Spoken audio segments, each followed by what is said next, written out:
We Take two. Hi! We hereby call this meeting of the Fan Ghouls Club to order. I'm Brielle. I'm Hayley.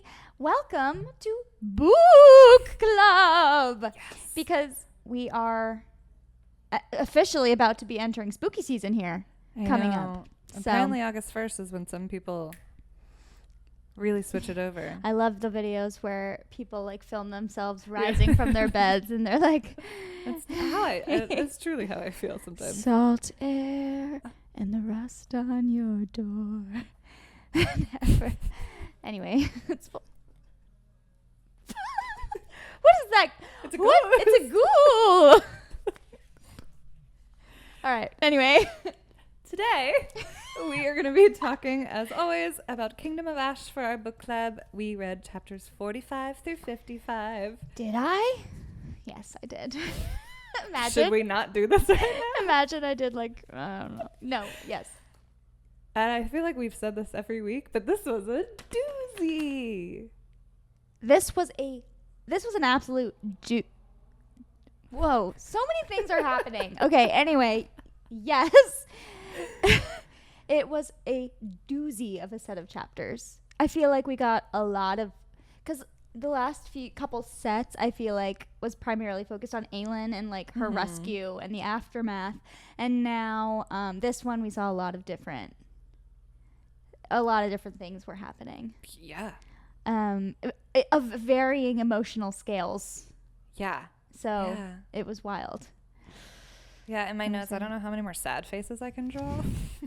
I wrote a lot of oh my gods. Oh my god. In my notes. This time actually though, I did a couple all capital LOLs. I wrote some LOLs too. I wrote some LOLs and I have a lot the of first LOLs that I've written. some oh my gods. I also have a lot of thank gods. Okay. Wow. So, we got some range. yeah, there's a lot of range rather than just like it was sad, I'm depressed. And then the last couple episodes us just being like, how do we make this an interesting topic and talk through. So I'm excited. I think this will be a good one. Okay, a little bit cool. better. I'm stoked. But first, like Julie Chen Moon says, love one another. Can we end it like that? Love one another. Hayley. Yep. What did you fangirl over this week? All right. Not to go on a tangent, but there may be some fellow. I caught up on a couple anime this week that I watch. I caught up on season 2 of Jujutsu Kaisen, which was the most horrific and depressing thing I've ever seen in my life. Okay, while you're in the middle of reading I'm in the middle of reading Kingdom of Ash. That sounds great. And then I caught up on My Hero Academia last night, and again, one of the most horrific and depressing thing has ever happened to my favorite character. So yeah, it's going really great for me this week, but I did fangirl over a lot of TikTok fan edits of my favorite anime characters. Oh my god. So that was fun. That's cool. It lightened my spirit. It lifted my spirits a bit over a lot of death, a lot of dying. Did they die? A lot of dying. Oh. Yeah. Massacre, even. Oh. Yeah. So anyway, what did you fangirl over this week? Well, we got some new Ariana outfits at the Olympics. At the Olympics, yes. She's the cutest. Got her new little news segment. Okay. That just threw me in a whole thing. Well, did you? Because now I'm thinking of, did you see the Barbie dolls that were teased? When they, I saw their video where they were like introduced to them and holding them, and the songs played. Well, a part of it, sweet. They specifically cut that video, so we didn't hear the part that the doll sings of Popular, but something was leaked. Yeah. From Mattel. Yeah. Directly, and so that's the first sound that we get of Popular is from a leaked Mattel commercial of the Barbie doll version of Galinda singing Popular. That's right. And I thought it was weird because I watched it and I was like, oh. It sounds weird because we've never heard it before. Yeah. It was so cool. Anyway, wicked. I'll talk about always. But I fangirled a lot over Deadpool and Wolverine this week. Oh, yeah. We saw it last Friday. All of the videos possible. Can you tell me your hottest take or your like deepest cut of like what you took from the movie. Like, what did you not expect? What was your favorite part? I want to hear it. Because I don't, I went into it like I've watched all the Marvel Cinematic Universe films. Did you ever watch any of the X-Men movies? I've watched. Well, you saw Gambit, and you saw that one. The Taylor Kitsch Gambit was in. I will never forget the quick emotion I had of I hit you on the shoulder because I thought he was about to walk in. I know, and I was like, does she know something that I don't? Because we saw the cards first, so that's what made me think. So I was like, oh shit, it's Gambit, and I just figured it was gonna be him. I had obviously had. Anyway, it was sad it was happy, bittersweet that moment. But what besides? Well, Elektra, I know you were excited about. That was the one that there was a rumor about that forever ago. So I was really hoping for that. Yeah. I was stoked when that happened. But I wasn't expecting Blade. That was wild. But honestly, the Deadpool and Wolverine not even post-credit scene, the memoriam of the Fox universe was the saddest thing I've ever seen. Because it was like... obviously just not something you're expecting at all. So to see all these never seen before behind the scenes stuff of all these actors, and one, they were so much younger at that time too. Yeah. But also that was my child. I watched all of those movies so religiously. So to see it to Time of Your Life by Green Day, I was like, they really hit us with the perfect millennial soundtrack. It was wild. They just today announced that they're gonna have a vinyl of it, so I'm gonna buy that. Oh, that's definitely. awesome. I know. That's so cool. It was very nostalgic for the whole movie was just crazy. Yeah, those credits were cool. Had you never seen those, the behind the scenes footage like that? That's maybe really some cool. of it's been released before, but I know there's some of it that no one's ever seen that before. Cool. It was crazy. I wonder if the studio probably had it, but Hugh maybe, or gave some to them or whatnot. It's really cool. He was phenomenal. Even not knowing the character as well from the original movies, you just fully accept. You're just he is Wolverine. Because then you watch them, they did so much press for it, and you watch him and all the press and everything, and his Aussie accent's coming out, and he's so light and fun, and he's just such a sweet presence. And then you watch Wolverine, it's a completely different person. So good. And they turned him down. He wasn't supposed to get it. Damn. Originally back in early 2000s, he probably, I wonder if he even auditioned for it in 99 or something like that. That's crazy. He wasn't gonna get it. And then the person, I forget who it was, the person that they were gonna cast as it was too busy doing something else. Imagine. And then they couldn't. It's like Regé-Jean Bridgerton, I just, not to call you out or anything, but you want to at him? Hey, at least they're gonna make another Dungeons and Dragons movie. Are they? Apparently. Oh. Are you ready? I think so. We start off on a pretty good note. I mean, we start off in chapter 45, and the battle has been going on in Aniel for 5 days. For 5 whole days. And it seems as though the Morath army is about to breach the walls of the castle. But they've been fighting the Rooks and soldiers outside. But it's really crazy. The description of Irene feeling the walls trembling, the castle trembling, and the towers kind of moving and swaying, and everyone just in panic mode. And every couple of minutes they had to stop and just wait for it to stop. Yeah, it's so intense. I know. You really feel like you're there. It's really well written. And then I made note of the fact that the first bit of action we see Irene kind of enter into is, how do you again? Arisha.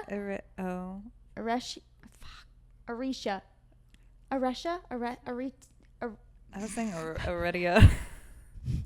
I mean, again, I always laugh at you, but then I'm I sound like an idiot too. So I don't know. Okay, well, Damn it. I thought it was they kept checking in on each other. I thought that was very in on sweet. each other. They're like, but have you slept? They're like, no, did you sleep? And she knows Irina's pregnant. And everyone, but nonstop in these 11 chapters kept calling her out. Yeah, I know. They're like, I know. And she's like, yeah. Damn it. Yep. The one thing I noted was I got so scared when friend healer was like, oh, they were bringing in a ruck rider and her throat was like slashed, and my mind immediately went to Nesrin. I didn't even think about that. Borte. Damn it. We suck. Someone help us for the love of God. That's the magic of reading. Imagination. Anyway, our 2 favorite female writers. Yeah. And I didn't even think I was so blindly like, oh no, they're not the only 2 female writers, obviously, but like, of course, your mind just goes there, and you're like, oh my God, who do I know that this could be? So I was nervous this whole chapter, thinking it might be them. Do you have anything else before the fun, exciting surprise? Not really, because we don't know about it yet. Moment at the end of the chapter. Yes, I have one thing. I have 2 things flagged. Oh yeah, I should be following along a bit. What page is this? Starts on 379. The first one was just I flagged where I just wrote Nesrin's plan. Yes. Yeah. Because it just like made a specific note to just say that like it was Nesrin's idea last night to stop going for the endless front lines and instead take out those who ordered them from behind. That's But I right. was just like every step of the way. Yes, ladies. Yes. Every time. Ladies. Exactly. And then the next one was just the quick note that the Dargan? Yeah. The cavalry. Like Henry Cavalry. Henry Cavalry. Because I know that'll make you remember. See? Oh my God, we are off to a terrific start here. Henry Cavalry. Now I'm messing up. They finally made it. Yeah. They've been waiting for their help, and they've been waiting for them for a while because they had to come on foot, right? So they obviously would naturally have taken longer, and that was the plan all along. But they did finally show up. Thank God. So now they made the note that like in the next chapter they make the note that now we finally outnumber them at least. Yeah. It's still going to be hard, but now we at least have the numbers. Mm-hmm. So yeah. Crazy. It's but you get kind of similar wording like we do in the Adian and Lysandra battles, where it's like they just kept coming, like the army did not break, like it's as if they couldn't even make a dent in this army. It's like you can only imagine what that looks like. Ugh. I know. How devastating. The last thing I wrote in all caps, I was like, oh my God, who walked in? But you knew. I had no idea. You didn't? No. You didn't? No. I was like, it has to be Aelin. No, I had no idea. Because where we left off at the end of you thought it was going to be a ruck. Yeah. But I was like, oh no, it's like a wyvern or something. Yeah, I know. So I was like, no, I had no idea. She had to have seen, it had to have been a ruck, and she saw it, and they went to Aniel. Yeah, no. I really was like, oh my God, who is it? Who is it? Well, to be fair. I'm just along for the ride. To be fair, it does seem kind of nonchalant, sort of like someone just kind of walked in. I didn't think this would be the moment that all of those people I was like, okay, maybe it could be like his dad. Yeah, like that's Lord. Maybe someone walked in and was Lord like, oh, Westfall your dad's or dead. something. Or like, I don't know. I just wasn't. I didn't think But this no, was about to be a whole 6-person reunion. It was a lot. Yeah. And it was written well. It's very overwhelming how many people needed to be introduced, how many people needed a reunion, all this stuff, like all the stuff that just happened. But it was still clean the way it happened, you know? Exactly. Yeah, so chapter 46. Another sad face I wrote, oh, more battles. Yeah, I was like, yep, army losing hope. Adian is trying to rally the troops literally, and it's just so people sad. Are pissed at him and why they are and like the whole thing, but like I feel so bad for this dude. I know. It is all on his shoulders. Like it's all on him. I know. And I think no one believes that everyone's whispering about like Aelin just not being there, and it's they're like, why did she? Like, where is she? Why isn't her fire helping? Like, what the hell? And he's starting to get pissed about it because he doesn't know what other lies to spew. He's going a little insane. Like, I think he's going a little mad, and that happens like throughout these chapters, and that's rightfully so, because he's, now that Aelin is rescued, I'd say he's kind of, no, but I was going to say he's kind of got it the worst right now. Oh, yeah. Now, and I think like that just shifts focus a little bit from like Aelin and just wanting her to be okay to be like, oh shit, like Aiden and Lysandra are really going through it. Like, I made this note. They specifically even mentioned all the healers that they do have. They don't have any magical healers. No. Like, they just have regular ass medics and nurses. And like. I know. Which still is going to be helpful in some regard, but not the magical ones that can heal everything so easily. I know. There's a nice, in the middle of the chapter, there's like he's not even wanting to give a speech to rally everyone. He's just sort of like, we're gonna do what we're gonna try, I guess. But there is like a nice little moment where he describes his shield, which turns out to be Aelin's father's shield. What's his name? Rose. It's Rose's shield. Rose. Yeah. Like Rose. RHOE. Yeah. So it's, I was like, Rose. But it's all like battered, and he's pounding.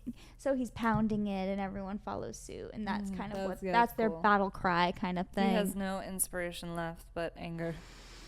They even made a note too that like Ansel's other army hasn't shown up yet. Like, it's just fact after fact. Yeah. I was like, where are they at, man? I know. Oh God, it's awful. They do, and like even I wrote the note. I said, "Oh, cool! This melting ice river move thing is really cool." I wrote, I was like, it's giving Arwen from Fellowship of the Ring when Arwen is carrying Frodo's like almost dead body, like being chased by the Nazgul, and she's trying to get back to Rivendell with him to heal him, and all the ring wraiths are like following her on horseback, and she crosses the river, and they're afraid of water, and she's like, "You can come, and if you want him, come and claim him." And then they all like get swept away. That's what it reminded me of. But yeah, it was a cool move. Not as much of a triumphant ending to this, because they just 2,000 at least drowned. Yep. But it didn't even make a dent. But then they like look up and there's like 1 billion more of them. It's horrible. I know. And it's so sad getting. They're split up now. Aedion and Lysandra kind of like they're on kind of opposite sides fighting, and you get each of their POVs, and she's hearing him screaming like, hold the flank, and he, like feels so helpless, man. But I did write, ooh, Wyvern Lysandra's killing it. Absolutely. Cool. I mean, because I was just like one of the creatures that she shifted into during the battle to fight. It's it's and really she picked cool. one that had like a spiky tail, and she was like, just totally battle ramming them. Yeah. Oh, this is when some of the soldiers start running. Yeah, and that's why he's yelling. Oh, yeah. Some of the soldiers literally start fleeing. He can't control them anymore. He can't rally them. Oh, and Lysandra, it's her POV still, and like she's just thinking, she just has Aedion's words in her head, like calling her useless or, a bitch, which is horrible. And then the last line of this chapter, you're thinking, is she gonna freaking like sacrifice herself right now? It seems like this is leading to something really bad. She knew what she had to do. Yeah, I hate those I hate that line. I hate that line. It's giving, like Aelin and Dorian being like, we can. Ugh. And 47, we're just moving right along here. Aedion's imagining how they're all going to die. He's like, I didn't really picture it like this. Like all of us like fleeing for our lives and just getting picked off. Oh my God, this is so sad to read. It's so sad. I mean, this is ACOTAR, I guess, but I don't know. This is just so elongated. Yeah. I know what you mean. That this is just like. It's like, Game of Thrones. I love watching all the battle scenes, and I read Lord of the Rings when I was young, but like as if I remember what it's like to read an entire battle scene. And ACOTAR, right, where there's the war and ACOWAR, but it's still centered around the relationships and everyone's reactions to what's happening with each other, rather than like what these armies are doing to each other, and like to read like this whole book so far they've been in battles and war, like that's what, like just like to have it such a long thing has just been every time I turn and I'm like, oh, that's why I wrote, I was like, this is just so sad torture to read. I'm just like getting so, I just want them to all be okay. I know. And it's the fact that it's Adian, and the fact that Adian hasn't had hope in such a long time, when this is like his thing, you know. He is the warrior, and this is his, we thought this would be way more victorious for him than it has been since the beginning of this book. It's been like, god dang. The first chapter was a long ass chapter of just like, tough. They've already been doing that. Like,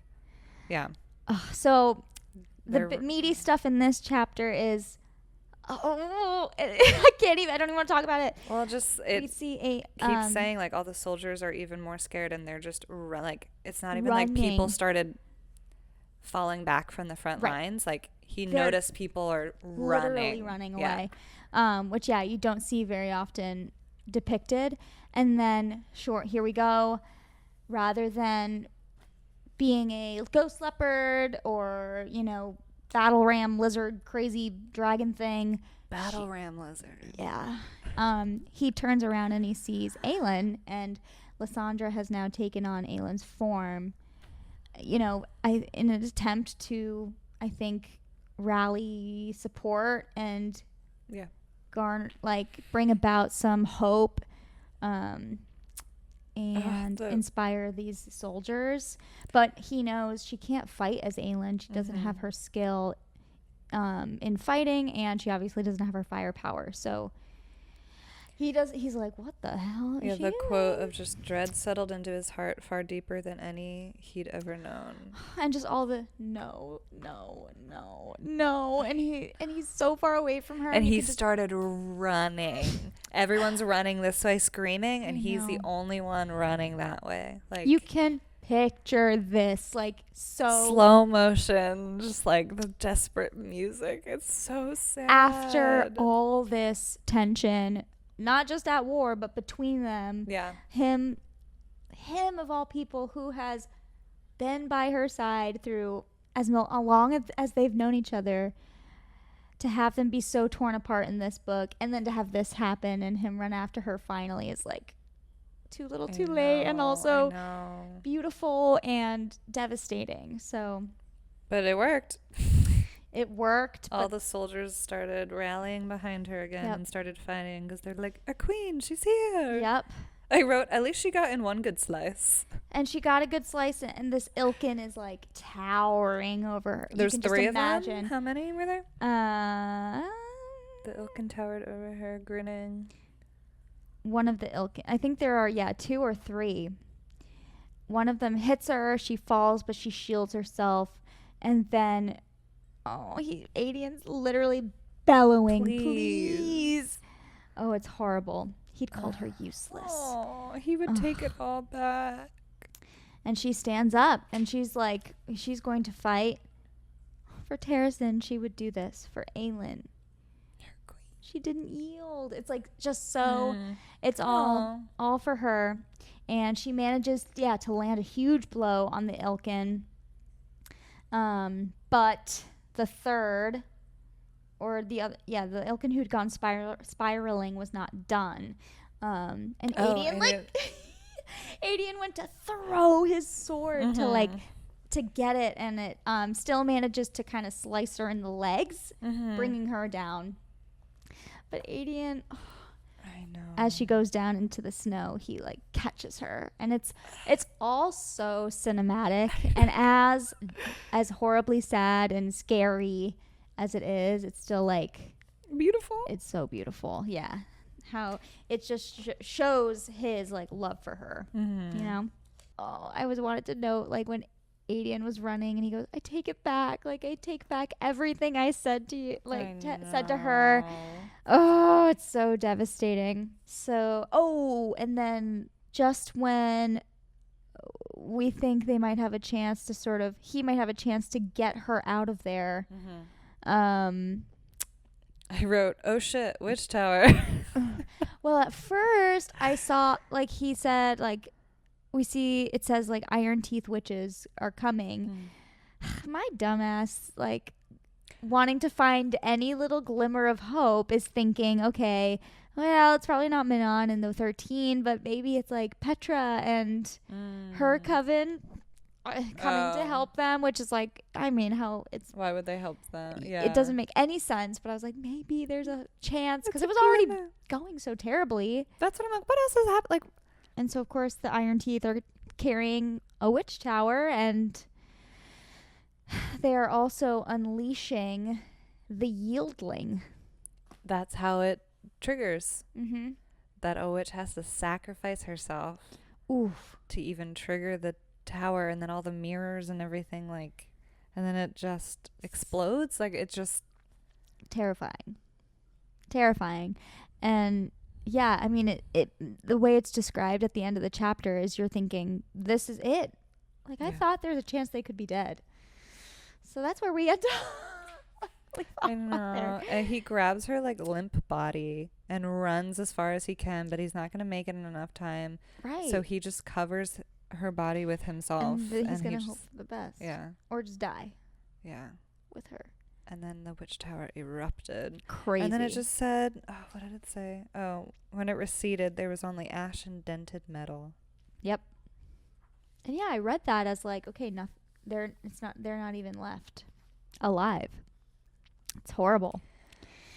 Anyway. And then Chapter 48. 48, the first chapter, the first sentence, we get a little bit of, like, okay, at least I wrote down, at least one army is doing okay. Like, the Kaghan's army it says it's dealt with enough of Morath's forces that at least those bone drums have stopped. At least the drumming stopped. Yeah. But again, it's just like the only time they ever get any break is because it's too dark that even the Valg needs to, like, rest. I know. Or, like, something.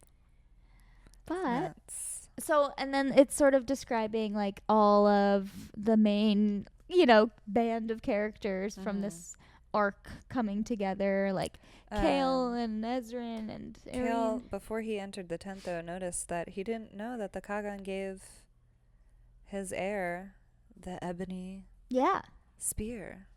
That's right. So, and he was touched because it's an infamous and, like, how do you say it? Like, they're sold? They're sold? Yeah. I think so. Anyway, it's like, he described it as almost holy. Like, it's so famous and just, like, that it, like, was signifying that, like, it's their commitment and their, like, honor to this war, and, like, that they are committed to helping and finding peace. I know. I just thought that was an interesting. That's amazing. Little note. Yeah. Very. And then so this lovely tent. Friends start gathering, and we're just sort of going over the war plan and everything. And then I said, yes, Sartak trying to make some war plans. Yes, I mean, this is gonna be his thing. Like, I know it is his thing, and it's cool to see them all come together and have this moment.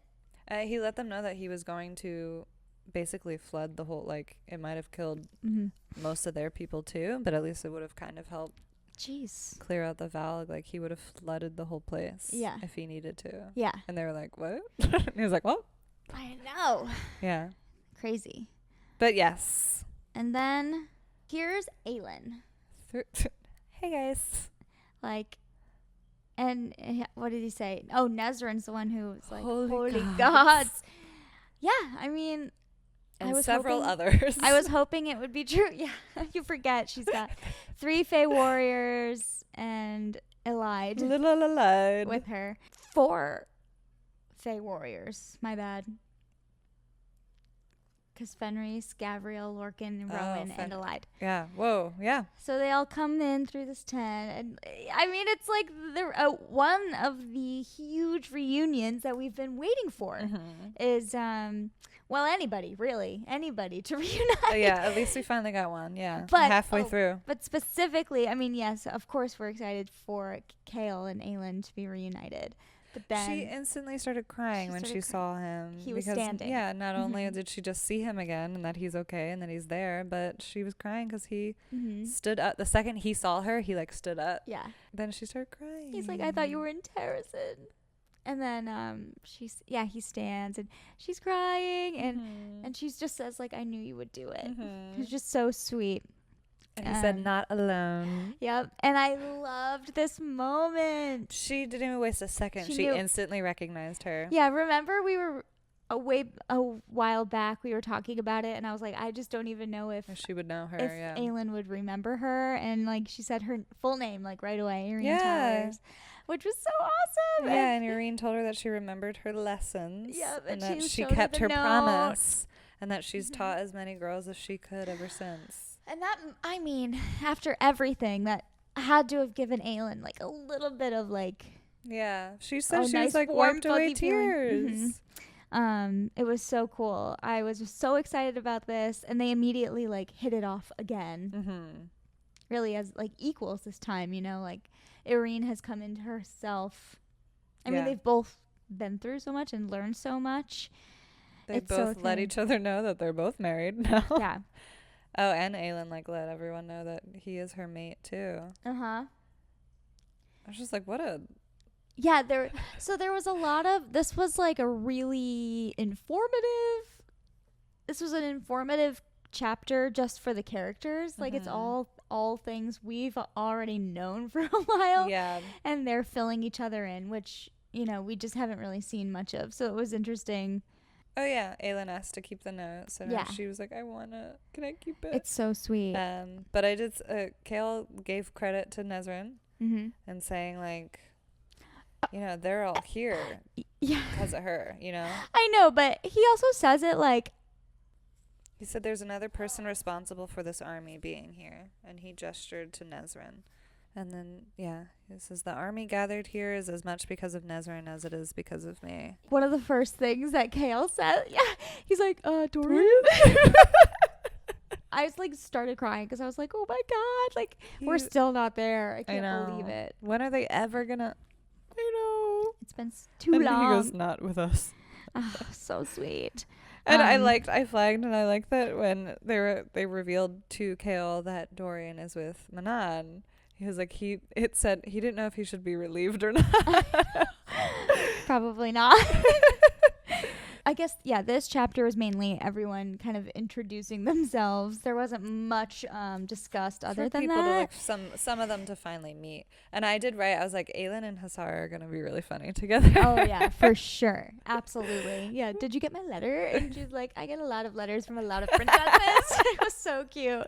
I loved that moment. Yeah, they're going to be funny.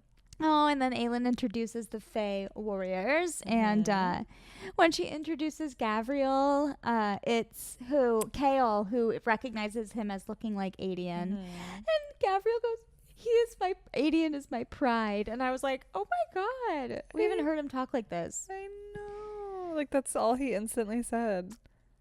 Emotion rippled over Aelin's face. It's so beautiful. And then Lorcan being everyone all sassy. Is terrified of Lorcan. It's so funny. So much. We're still in the adjustment period. Yeah. She's really funny in this. Oh, and then we've learned Fenris's family name. Every time I come back from the rink, there's a street that's a Moonbeam street. No way. Yeah, so ever since I read that, I was like, look. Fenris Moonbeam. Fenris Moonbeam. And she was like, it is not. She laughs at it. She makes fun of it, which is so cute. And yeah, it's just like it's just a little glimpse of like the old Aelin a little bit. Although, you know, deep down we know that she's still kind of pretending and whatnot. But I liked that Kale did at this moment notice he stopped and really noticed all the smoothness of her skin and the lack of scars, the missing scars in her hands and her palms. And she noticed him looking, and she was like, we'll talk about it later. And he could only put together that something terrible happened. I know. So they still have a lot to go over together, I guess. But yeah, then she introduced Alide. And I did note, like, right away, Irene's attention shot directly to her leg. So she's gonna heal her leg at some point. Yes, I know. Irene has a huge part to play, I think, and I'm excited to see what it is. And it made me think, like, when Irene heals Alide, I wonder if that's going to awaken something in Alide. You know what I mean? Like, we're hoping so hard. Well, yeah, I mean, she's clearly got something, and I think anyone with such a hindrance, and for her, it is such a self-conscious thing. That she has to have all the fae males are like always like helping her. It's like a block, I think, for her. And I wonder if something will unleash when she's healed. Anyways. Chapter 49. It just recalled how they ended up getting there. Yeah. And that Rowan did see the rock in the sky. But I also noted, I liked that, like, it made a point to say, like, even Lorcan was, like, in awe of these rocks. Like, they're just the most beautiful, like... And there's so many magical little beings, and like everyone is just so like in awe of them. Yep. No, I did flag that she mentioned instantly Aelin had decided within moments that she liked Sartek. Yes, I love that. Yeah. And Aelin is thinking about Kael and Irene, and she literally talks about like the thread in the tapestry and how an invisible string kind of has woven all of this together. Yeah. Which is something we've talked about endlessly about this series, and I love that it's being mentioned. Yeah, they're all working together to ask questions about the keep. I know. And the battle, and Nesrin isn't sure if she even wants to be Empress. I know. So that's like, and Aelin thought that was funny. It was like, well, she doesn't seem like the type. She wouldn't, you know? Yeah. But then, that's when even Alide gets really touchy. Aelin and Alide are like, you're not trying to go to Terrasen to help us? Like, what are you talking about? I know. So that becomes the through line over the next couple chapters is that, like, we're gonna convince them. Now it's a matter of, finding a way. Yeah. To get them to help. Now they're making all the battle plans for tomorrow's battle. Is this the one? And then Falcon, it comes out. Yeah, this is when Bort walks through the tent with Falcon. And Falcon comes in. Okay, did we know this already? Did we know this when we read Tower of Dawn, that Falcon was the one who gave Aelin the spider silk in yes, we did. The Red Desert. I think I thought of it. I did, so somehow it had to have been. Yeah, I know I thought of it, but Yeah. But then we learned about his relationship to Lysandra and everything. So, anyways. But he instantly recognized Aelin. Yeah. Oh, well, yeah, because now he's young, so she didn't know. Exactly. Yeah. Aelin tells him about Lysandra. That's and that crazy. she's in the north. All the more reason for everyone to go to Terrasen. Am I right? As soon as Nesrin drops the bomb about Lysandra. Yeah. That's when... Rowan smirks and says, and then Aelin was pissed. She said, "What's so funny exactly?" And Rowan said, "That for once you are the one that gets knocked on your ass by surprise." I loved that line. And he that was kind funny. of found that funny. I loved that. And then at the end of this chapter, we finally start the conversation that dropping the bomb confirms Aelin's suspicion about Maeve, and Nesrin does tell her, okay, the Stygian spiders are Valg, and they only answer to their Valg queen, to Maeve. So, double confirmation. Yeah, when she was about to tell them that, Kael just like pats the seat next to him because he's like, you might want to sit down. I know. That's a bomb to drop on them. Mm-hmm. Especially the Fae warrior. Yeah. After this, like, they're all like really going through it. I know. Yeah, they all have to kind of look inward now and be like, oh my God, how many hundreds of years did we spend under her command? They drank her Valg blood. Like, crazy. So they all kind of share what they know about Maeve and like ponder this new reality, because now Aelin is starting to be like, well, shit, like, we already have to defeat Erewhon, the Valg King. I think we knew this before, but they all definitely didn't. And it's another bomb that they dropped. But just that, the full explanation of how Maeve mind controlled literally everyone in the whole world to thinking that she was the third sister of the third sister never existed. Insane. And it even mentioned that even still in death / like the afterworld, like they all still think that Maeve is a fae sister of theirs. Mm-hmm. And she's not. Mm-hmm. Like, that's nuts. I know. She glamored everyone. That's everyone ever in the entire world for all existence. That's power right there. That's like crazy. How are they going to defeat her if she can do shit like that? Well, that at least reveals, and that's why I think Fenrir or Gavriel, someone brings that up later, that at least that lets them know that if she is Valg, like at least that confirms that that's why she hates Aelin so much. Mm-hmm. She's scared of fire and healers, and like, yes. And now we know why she's scared of healers, because they know that healers can,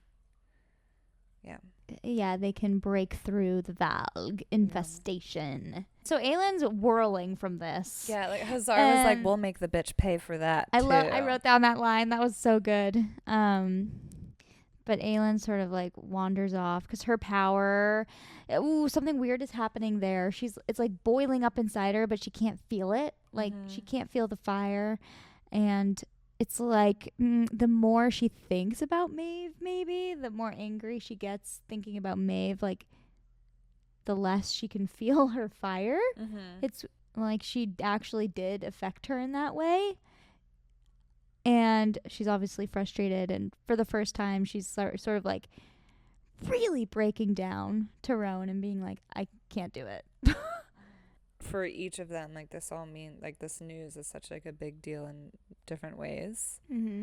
So it's just like sad to like slowly see all of them like trying to come to terms with it in different ways, and that they're all just like, it's so messed up. Kale did let them know though that he brought a trunk of the books with word marks specifically, like which is a few chapters ago is like what Allied was so excited about, of like learning all the word marks and all of that. So now that they have more official big books about it, I think that'll be cool. Gavriel says that he would take the blood oath, but he can't because Adian hasn't yet. He was like, why hasn't she given it to me? I know. He was like, I would do it.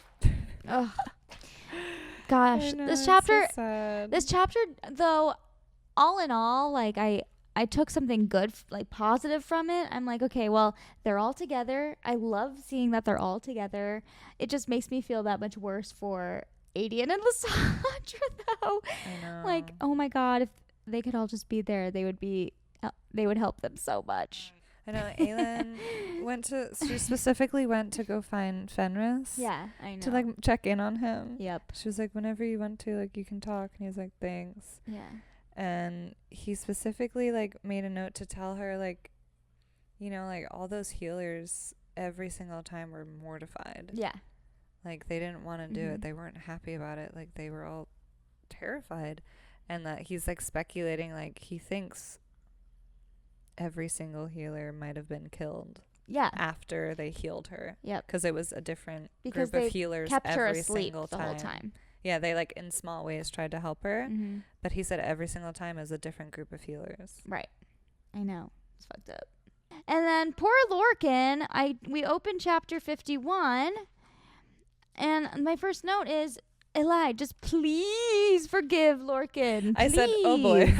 He didn't know. Because now she's mad at him for thinking, you must have known that Maeve was Valg this whole time, like all this. And he's like, no, I didn't. He wasted no time. He was like, I didn't know. Like, I didn't. He's like instantly trying to talk to her. And she just like, can't. She's pushing him away so hard. I'm trying to understand how you could come to love a monster. I wrote this down, yeah. Because it will help me understand how I did the same. It's so messed up. I'm like, dang. I said, she is so cold on pages 431 and 432. Like, I said, this girl's bitter. Why is she? I went on. Why is she being so mean? And he tells her that she's just jealous, and you know he's grasping at straws just to get I think he's trying to continue to get reactions out of her so they can hash this out eventually, but... Because she starts an argument and then always walks away. Yes. Yeah. And then she runs right into Gabrielle, who's like, you know, he's never apologized to anybody before. It's classic, like, rom-com, like, romance sort of thing. Like, the best friend is like, you know, he never felt like it's about anybody else before. And she's just sort of like, whatever. And I said, damn, Gabrielle's speaking the truth. But I did say she is being very harsh. So harsh. She's like, I don't care if you walk off that battlefield tomorrow. And like, I know. She's just like really digging at him, dude. I know. And like, yeah, when he was like, what? Don't kick a male while he's already while dead. He's down. Yeah. And then Gabrielle mentions, he's like, he swore the blood oath for you. And she knew that. She was like, yeah. In her mind, she's like, yeah, I know. But so frustrating. Another thing she did bring up, she said, let's not forget that I'm human and you're immortal. So I think that might be why she's like continuously just trying to push him away. Because she's like, it's just never gonna. Especially since he took the blood oath. Because now he's truly bound to Aelin. And I think Elide always thought, at least there's always going to be a way out. Yeah. Which is sad but true, and I understand. Even though she invited him to live with her in Paran. I think it's like... It's like she's just trying to be decent. I think she wanted that, but it's just one of those moments of like, oh, but how could that actually work out? I think like... That won't actually... I don't think she ever thought he would actually do it. She's trying to hold on to this anger just to keep them separated. I think she's pushing him away. Yeah. Oh, it's killing me because I love Lorcan and I've forgiven him. I know. So she should too. Well, it's your time to shine, baby. It's my favorite page ever. So good.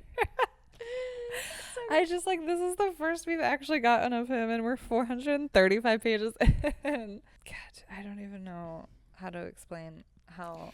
Page 435 of Kingdom of Ash, chapter 51. I did write though that like right before that, Bort and her man are just hilarious. Borta?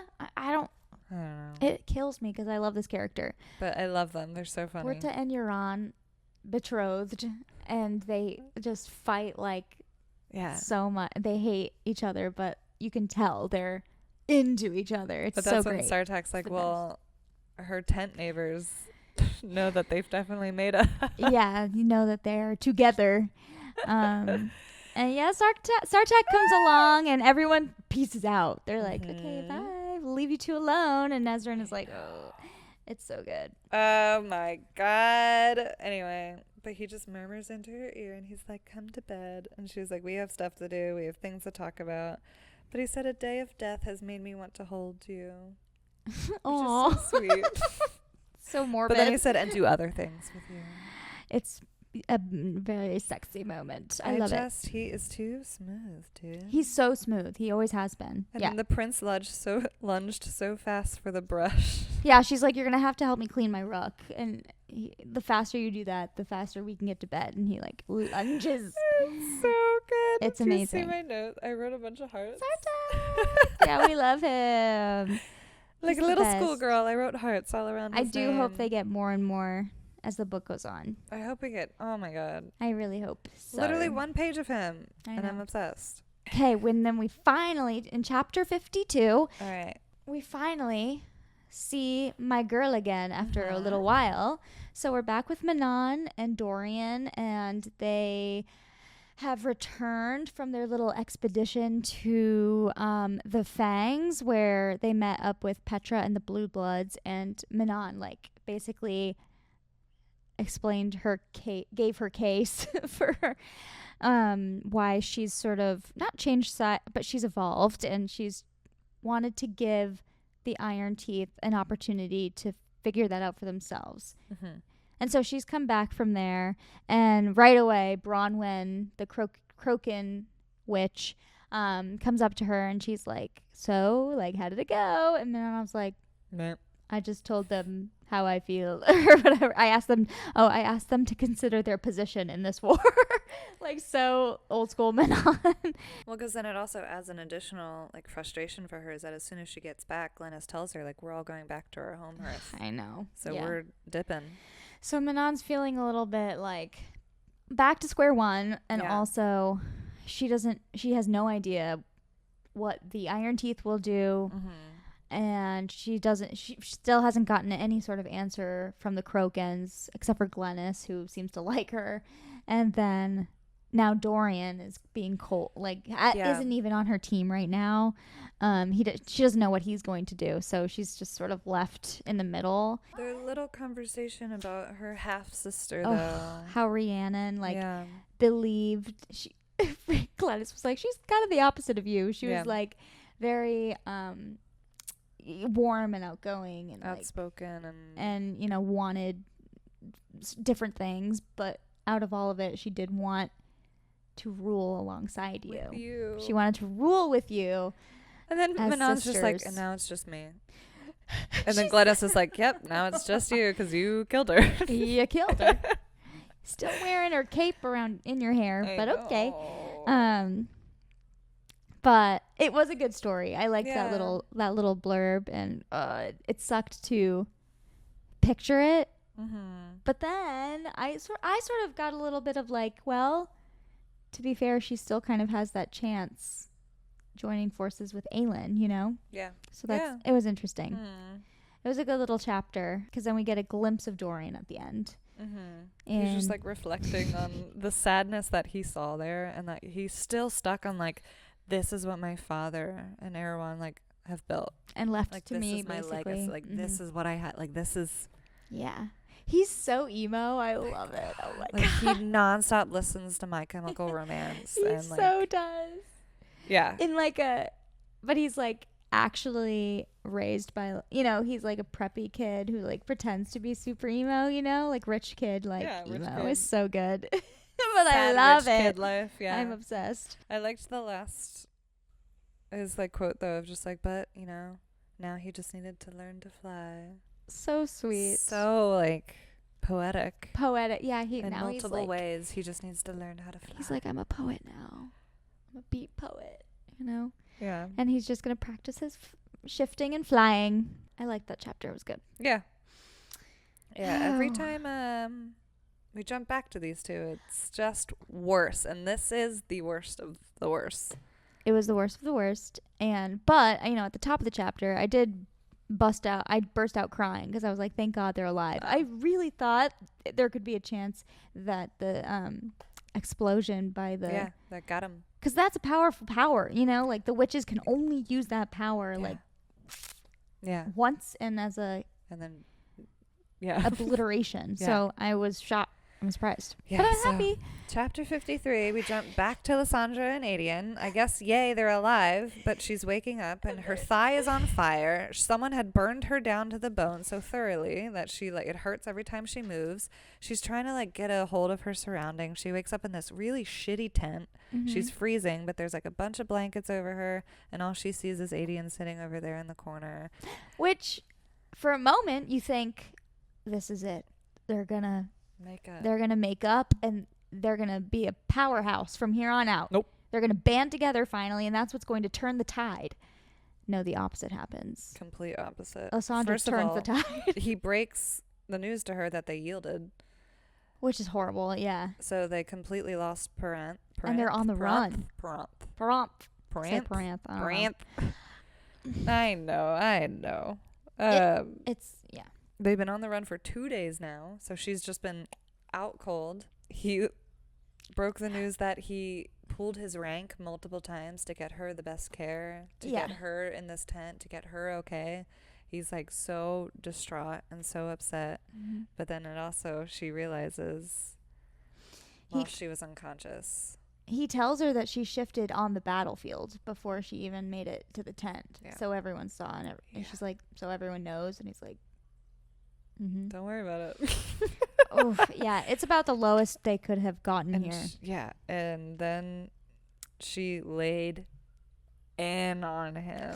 I loved the way it started. You think he's giving her all this praise. You did this for Terrazin, for Aelin. You were willing to die for it, gods above. And she's just like, I was. And then monologue. It was so good. Monologue. It was a good one too. No, the way that she starts it with like, after Wesley, after everything, she breaks the news to him that the main reason she even agreed to do this deal with Aelin is because no matter what, in the end, she always wanted to be with him anyway, so it didn't matter to her. Which is something that they hadn't even decided back when they were good, and like they left it off, that conversation on the boat that we loved, where they were like, we just figure it out together, and we we just follow our, and that's where that stopped. They never even got the chance to proclaim this to each other, and she does it in this way. It's like, dang, like she is dragging him. Yep. And it's so upsetting because I think we forget at this point that what her background is, because she brings it up, because she has like been so incredible, because she's always been so badass, but we also forget like how horrible her upbringing was, and for her to bring that back in his face and be like, I was once forced to crawl before men, and I almost crawled before you these months to get you to forgive me, and you took me almost dying for you to realize, like, to decide to forgive me or whatever. And she's just over it. She really laid into him here. Yeah. And then before he left the tent, he said, I meant every promise I made to you on that beach in Skulls Bay. Yep. Where he was just saying, like, I knew since the moment I met you, like, you're the one I'm going to marry. Yeah. Like, it's killer. And then I wrote, Aiden was lower than low. Mm-hmm. And then this Darrow walks in and just has to. He's like the Umbridge of this series. Like, he's just so like, I can't deal with him. Like, because it's for no reason. Like, he's acting like this for no reason. They were just the ones that almost died in this battle, and you show up out of nowhere and be like, well, here, I'm just going to make your life worse. It's because of something you did, clearly, so let me take away your title, and he strips Adian of his rank. And then he makes him give back the Sword of Orinth. That's like his family heirloom. Yeah. Like, it's his so right. Up. And I like that even Ren was pissed. He was like, what the hell are you talking about? Like, are you for real right now? I know. They took the sword. Aww. Oh, my God. Like, you did not have to do that to the poor dude. I know. What is this sad little random POV from Unknown Soldier so number 2? Like, it's so powerful to God. Then the kid be like, at the end, like, I left my family and all of this for what? Yeah. It's awful. I know. And then, it just keeps going, and it's just all very depressing. And we do learn that Killian, is that his name? Killian. Who is now considered the commander of the Bane now that Adian is stripped of his rank. Killian's like, I don't give a F. Like, and he was like, shut up. We're all still going to listen to you. Yeah. But now Adian's everyone's still respecting him. Everyone's still like looking towards him. Exactly. But Adian, he doesn't care. I think he's done. He lost it. Yep. He has not a care in the world. It's all going great. Because then on top of all of this, we learn that they're basically trapped where they are, and they can either drown in the river or die by the Valg. It's horrible. So but I still like it that he trusts and considers Lysandra's everything the most out of anyone. I know. Like, the second he saw, I guess she's healed enough now that she was able to shift and fly forward, fly backwards, fly around, to just kind of get a good scope of what's going on. That's what that was. I wrote down, like, the Falcon on page 450. I, like, reread it a bunch of times because I didn't realize it was Lysandra. I was like, is that like a messenger who just, like, did Lysandra, like, send a message or something with this Falcon? She sent a text. I'm so dumb. Like, okay. Yeah, she returned within the hour of, like, scouting before them where the river is, because if it's frozen over, they might risk crossing the ice. Yeah. But when she comes back, she lets them know that it's not frozen over and it's too far and deep that, like, they can't swim it. Like, they're not going to make it. They would literally die of cold. So great. And then otherwise, they have like an hour until the Valg catch up with them, and then so they're just cornered. Like, they're just completely cornered. Screwed. Chapter 54. Yeah, it's devastating. But we get a nice little like Kale and Irene moment in chapter 54. And he's still worried about Dorian. Of course. That's his first true I wonder love. where Dorian is. Aww. Yeah, I like that he's taking a moment to like take care of his horse and just like feed her apples. Because these poor horses are being carted around by the Rucks. Could you imagine? I'm just thinking about my cat and being like, the panic and a giant, like a whole horse. That's nuts.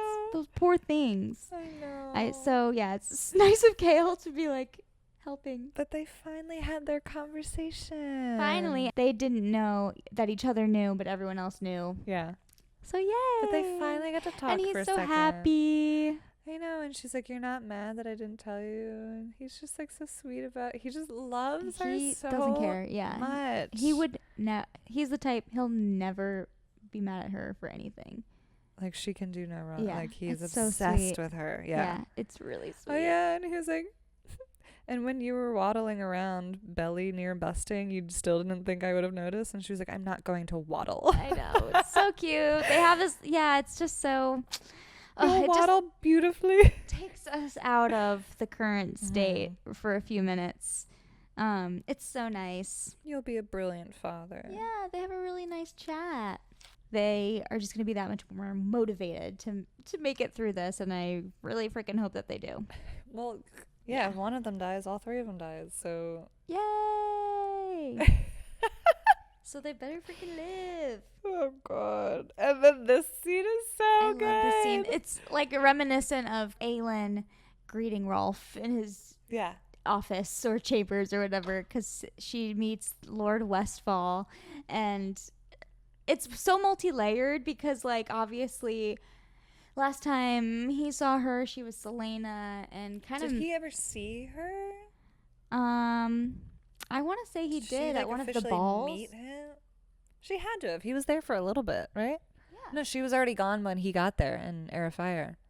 Is that the first time he went there? I think that's the first time. Oh. Because that's when he tries to... Shit, I don't know. I should have done I don't remember. I should have looked back. So he met Aelin, and, you know, he was like... And then he meets Rowan, and he comes in, and it's like... This is the person that she went with, like when you sent her away and all of that. He's like still trying to make digs. Yeah. Like everyone's half asleep, just been in battle. They're all exhausted. Also, your son's going to be a father with this other person. Like, why are you bringing all of this up? Ooh, I like when I said, damn, Aelin, she dropped the bomb to kill his dad that Kill is hand to the king. So technically, he outranks his father. I wrote that down. I wrote that exact quote down. And he was like, ooh. I know, that was like her mic drop moment. And then she like basically turns around and she's like, congratulations about the baby. Elida instantly says, what a horrible man. Yep. And then they have this interesting conversation about all the Fae, and Aelin talk about, well, when we defeat Maeve, who is going to rule in Doranel? Because... Well, technically, this whole time it wasn't even supposed to be her. She didn't actually exist. Exactly. And so they're like, well, Aelin is next in line, and it has to be a woman, you know, passed down, which is so great. No. She's like, no. What about someone on Rowan's side? And so they settle on Sinel, I think. They name them the Fairy Queen of the East in Doranel, and then Aelin, the Fairy Queen of the West. The Fairy Queen of the West. Which is cool. I liked it. Yeah, she's like, well, what's another title, I guess, right? She's like, I guess. And then she has this scary little dream at the end. I know. Oh, this time I wrote, oh, great, she's still having nightmares. This time it's just about her sacrifice, not the torture. No, I know. Yeah, I think we're a far way off yet from having that happen. I still don't know what. I can't even imagine what it's going to be. Is Dorian gonna die? Like, I can't actually picture both her and Dorian dying. It's like, how do they get out of this without one of them sacrificing themselves? Like, what are they gonna do? Yeah, what is the answer? Has it been up her sleeve this whole time? Does someone else have a plan? Yeah. I really don't. I can't imagine anybody dying. Even though they've all come so close, I don't want that. And so we get... And then chapter 55, we get a bit of comedic relief because Dorian is now shifted into a female, like a woman, female Crocan. Witch. Yeah, a Crocan witch. And he's just sort of like walking around being like, as any man would, marveling at his features and then trying to be like, of course, that's the first thought. He's like, maybe I should go in this tent real quick. And then he's like, oh no, I have a task at hand. I can't. I was like, oh, I'm so busy. I shouldn't. And Manon is the only one who can literally sniff him out. Didn't waste a second. She like casually walked by him and stopped dead in her tracks. And she was like, are you fucking kidding me? She said, I'm surprised you're not groping yourself. He's like, what if I already did? I'm just, oh my God. The banter is too much for me to bear. I'm dead that he was instantly already flirting with her in female form. And it worked. Yep. And both of them were just like into it. Yeah, she's trying to fish information out of him and she wants to know what his plan is. Like she's dying to know what he's thinking. And I think they both do all the time, but they can't read each other at all. And she's like, so I guess this means you're going to go to Morath. And he's just not really giving to her. And he's like, why? Why do you want to know? And like trying to get her to say it. And then I just about he calls her passed out when he's like, tell me to stay. And I was like, oh my God. I was freaking out. Tell me to stay. He laid in on her though. But you won't say that, will you? Do you know why? Dorian leaned in close, tipping his head back to stare into her eyes as he purred. Because while you might be older, might be deadly in 1,000 different ways, deep down, you're afraid. You don't know how to ask me to stay because you're afraid of admitting to yourself what you want. It's just like, damn. And he goes on and on. All in little female form. I know, he's like, looking up at her. I imagine him like shorter than her now. Everyone, see, I just want to shake her and be like, everyone sees it and you know it. And what harm will it do? It's fascinating. She doesn't know how. Right. That's what she said. She literally, and she admitted it. Like, yeah, she's afraid of everything. Especially, and I think this comes out after Glennis says, yeah, we are going to peace out. Yeah, we're leaving. She's sad. We're leaving. The 13 are restless. They don't know what they're going to do next. But she goes to Glennis to go like say, okay, bye. I like that their goodbyes. Fly well. Yeah, I love that. I know. I think it's so cute. I know. She's like, I hope you find. Yeah, like I hope you find what you're looking for. Oh, may your path carry you safely through war and back home at last. But she didn't know how to break it to Glennis that she doesn't have a home. Yep. Yeah, it's devastating. It's really. She's so complicated. I love her so much. Complicated. It's just so well written. Like, this is how we left it off. Bam! The end of the set of chapters, I was like, I wanted to read ahead so badly. I was so good. So we think, I guess it was all sort of, droll and like, okay, I guess we're all just going to part ways, and bam! The matrons. The matrons. I know. Are showing up. And they're going to, what did they say? They're going to finish what they started that day in Morath. And I was like, oh my God, crazy. I'm so glad Dorian's there. I hope he fights them in female form. I hope so too. So, yeah, that was it was a really great way to end it off. Especially like something we weren't so focused on the whole set. Because we were mostly in Aniel and then up north, so it was fun to have that be the right, there's a lot of stuff happening over there too. Oh, well, we haven't heard anything about the matrons this whole time, and we've been waiting for this. Is one of the things we've really been waiting for, is this comeuppance with Manon, and I can't wait. So that was the best. It was awesome. That was the perfect. It was a great ending. It really was, to be honest. Yay! Oh my God. Okay, so that's chapters 45 through 55. I keep almost saying that wrong every time. 45 through 55. And before we close it out, we have to do our Fan Ghouls questions of the week. We need a little jingle. Oh. Oh, okay. Not right now. Oh. Who was your fangirl pick of the week or your most valuable character? I had to pick Lysandra, Mm-hmm. or else they all were just going to get absolutely shreked. Mm-hmm. And I think they ended up kind of being because of the tower. So we still don't really understand or know how many they lost with that tower or what exactly happened with that. I know. But yeah, she really was just like, you know what? This is my time. Yeah. She was mine too. Really? Yeah, I had. We have the same one. I know. I had to for that moment. I mean, it was so like such a movie. You could just picture that Adian looking up and suddenly it's Aelin, and I know. Not really, because especially the discernment. Like Lysandra's so good at copying movement and things, but you can't copy the most famous assassin's fighting style. And so to see Aelin not so herself must have been weird, and like to picture that was so cool. But yeah, she was prepared to make that ultimate sacrifice. What was your ghoulish gripe? My ghoulish gripe of the week is Alide.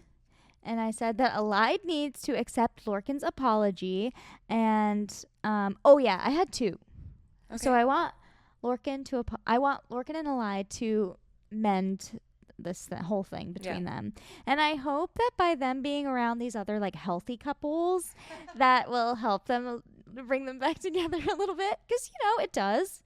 And then my other gripe is I need these other armies to show up, like Ansel's army. I need to maybe that is going to be them being saved in the 11th hour. Maybe Ansel's army is just that powerful that it'll be able to help. So what was your ghoulish gripe of the week? Honestly, just any Lysandra, Adian, like POV chapter moments. Like so they are getting Shrek absolutely ruined every single chapter since chapter page 1. Like they haven't had many victories at all. Like none. Had a single good thing happen to them this whole book so far. I just think they need a break. Mm-hmm. And yeah, now that cliffhanger for them is just looking even worse. Like it's just trapped. They get away for a day or two, and then it's just even worse the next chapter. So I'm just really don't want to read it anymore. What is your Fan Ghoul fantasy for the coming set? I haven't decided what my actual theory is of like what I think will happen, but obviously like what is going to happen to save Adian and Lysandra in this next moment that's going to happen. Like they're stuck and cornered. They're all going to die unless someone shows up or something happens. So is it going to be like, who is it going to, like, what is it? Like, I think it like has to do with my ghoulish gripe of just that, like, that's all you want. I need to know I guess my fantasy is that something shows up, something happens that is just like they just need a breath, you know, like something big needs to happen like that they can do like a agreed. So I can do that too. Yes, definitely. I know you can't, like, you're on the edge of your seat for real with those chapters. What about you? My Fan Ghoul fantasy is Manon admits her fucking feelings. Wasn't that yours last week? Probably.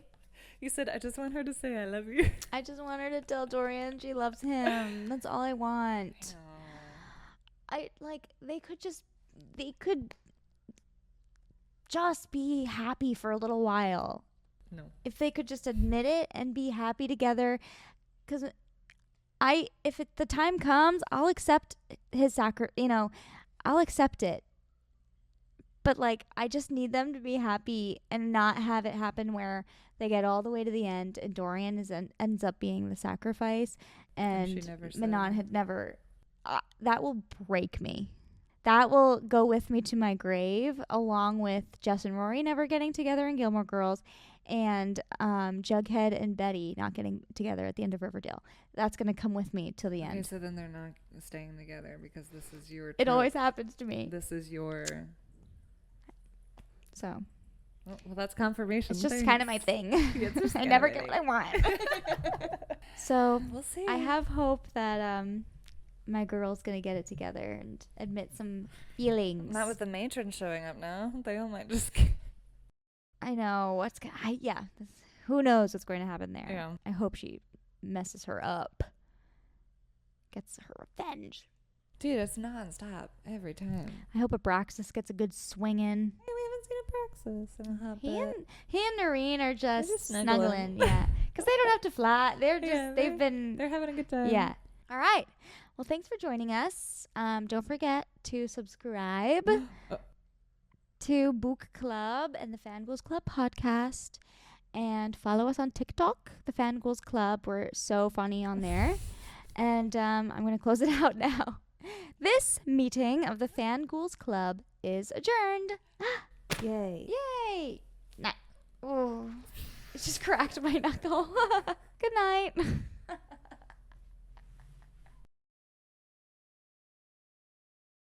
I just so they just like went back.